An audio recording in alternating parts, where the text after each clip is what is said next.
हम सब जानते हैं कि वर्क साइट्स पर बड़े बड़े हादसों के पीछे अक्सर, आप यकीन नहीं करेंगे, छोटी छोटी गलतियां होती हैं। आज हम एक ऐसी ही सच्ची घटना को देखेंगे और समझेंगे कि कैसे एक छोटा सा शॉर्टकट एक बहुत बड़े हादसे में बदल सकता था। ये लाइन सुनने में बहुत सीधी साधी लगती है ना? लेकिन आज की जो हमारी केस स्टडी है वो पूरी की पूरी इसी एक सोच के इर्द गिर्द घूमती है। तो चलिए इस घटना की तह तक चलते हैं और देखते हैं कि इससे हम क्या सीख सकते हैं। जरा सोचिए, एक कंस्ट्रक्शन साइट है, वहां मिट्टी को मजबूत करने का यानी कॉम्पैक्शन का काम चल रहा है। सब कुछ बिल्कुल नॉर्मल लग रहा था, लेकिन अगले ही कुछ पलों में ये नॉर्मल सा दिन एक बहुत ही खतरनाक मोड़ लेने वाला था। तो कहानी की शुरुआत होती है एक बहुत ही आम से काम से। एक वर्कर को किसी काम के लिए खुदाई वाली जगह यानी एक्सकवेशन में उतरना था। ये एक रोज का काम था, इसमें कुछ नया नहीं था। और यहीं पर कहानी में एक ट्विस्ट आता है। उस वर्कर ने खुदाई में उतरने का फैसला तो किया, लेकिन जो सही और सुरक्षित रास्ता बनाया गया था उसे छोड़कर उसने सोचा कि चलो मिट्टी की ढलान से ही उतर जाता हूं, टाइम बचेगा। पर वो मिट्टी कच्ची और ढीली थी, और जैसे ही उसने पैर रखा मिट्टी खिसक गई और उसका पैर फिसल गया। एक पल को तो लगा कि बस अब ये गिरा, लेकिन किसी तरह उसने खुद को संभाला और एक बड़े हादसे से बाल बाल बच गया। किस्मत अच्छी थी, ना किसी को चोट लगी ना कोई नुकसान हुआ। पर यह सिर्फ एक नियर मिस या बाल बाल बचने वाली घटना नहीं थी।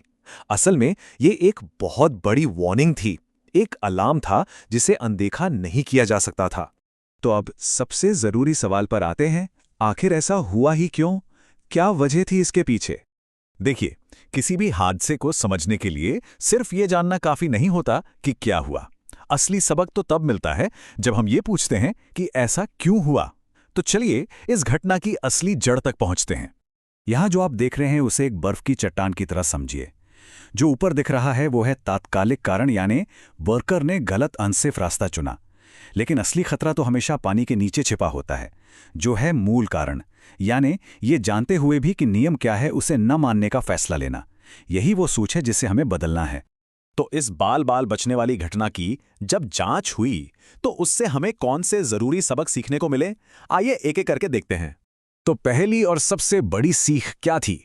कभी भी मिट्टी के ढलान से खुदाई में नहीं उतरना है। हमेशा सीढ़ी जैसा कोई सुरक्षित रास्ता ही इस्तेमाल करना है। दूसरी बात, सुपरवाइजर की यह जिम्मेदारी है कि काम शुरू होने से पहले वो सब चेक करे और वर्कर्स को सही तरीका बताए।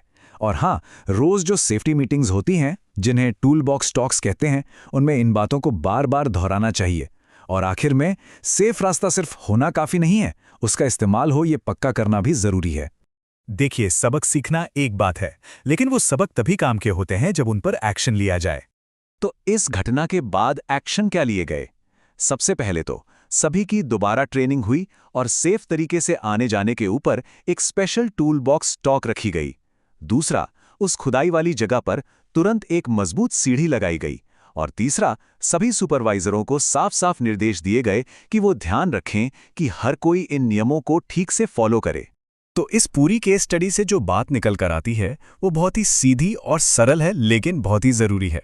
इस पूरी कहानी का निचोड़ बस इतना सा है, जब भी किसी खुदाई वाली जगह में अंदर जाना हो या बाहर आना हो, हमेशा सुरक्षित रास्ते का ही इस्तेमाल करें।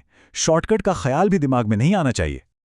और आखिर में बस एक बात हमेशा याद रखनी है, सेफ्टी के जो नियम बनाए जाते हैं वो किसी कागजी कार्रवाई के लिए नहीं हैं, वो आपकी और आपके साथ काम करने वालों की जान बचाने के लिए हैं। इन नियमों को तोड़ना सिर्फ एक गलती नहीं है, ये अपनी और दूसरों की जान को दांव पर लगाना है।